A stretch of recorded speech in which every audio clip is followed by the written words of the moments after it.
Vous l'avez rappelé, Madame la rapporteure, et cela figurait dans la boussole stratégique de l'Union européenne de 2022, le cyberespace est devenu un domaine de concurrence stratégique dans une période de dépendance croissante à l'égard des technologies numériques. Ainsi, la cybersécurité constitue dorénavant un enjeu majeur de l'environnement numérique mondial, avec une montée en puissance fulgurante, tant qualitative que quantitative, des capacités d'agression, parfois avec le concours de l'IA. Les pays des Balkans occidentaux font également l'objet d'un jeu d'influence et d'ingérence très agressif de la part des pays comme la Russie ou la Chine. Le Monténégro a ainsi été confronté en août 2022 à une attaque cyber d'ampleur.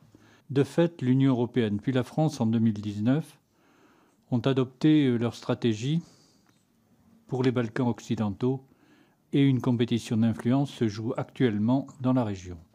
L'avancement du processus d'adhésion à l'Union européenne, laborieusement entamé, se voit pour chacun d'eux à des degrés divers, contrariés par une succession de blocages. À noter que l'Albanie en 2009, le Monténégro 2017, la Macédoine 2020 ont rejoint l'OTAN, tandis que la Bosnie-Herzégovine est actuellement engagée dans un processus pour rejoindre l'Alliance. L'instauration du Centre de développement des capacités cyber dans les Balkans occidentaux poursuit donc l'objectif de renforcer leurs capacités en matière de lutte contre la cybercriminalité.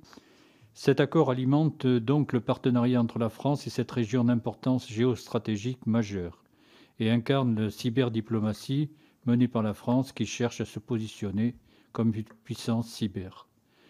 Il permet également d'approfondir la coopération entre tous les acteurs de la région des Balkans, d'harmoniser les normes applicables dans la perspective de leur adhésion future à l'Union européenne. Pour toutes ces raisons, avec mes collègues du groupe des députés socialistes et apparentés, nous soutiendrons cet accord.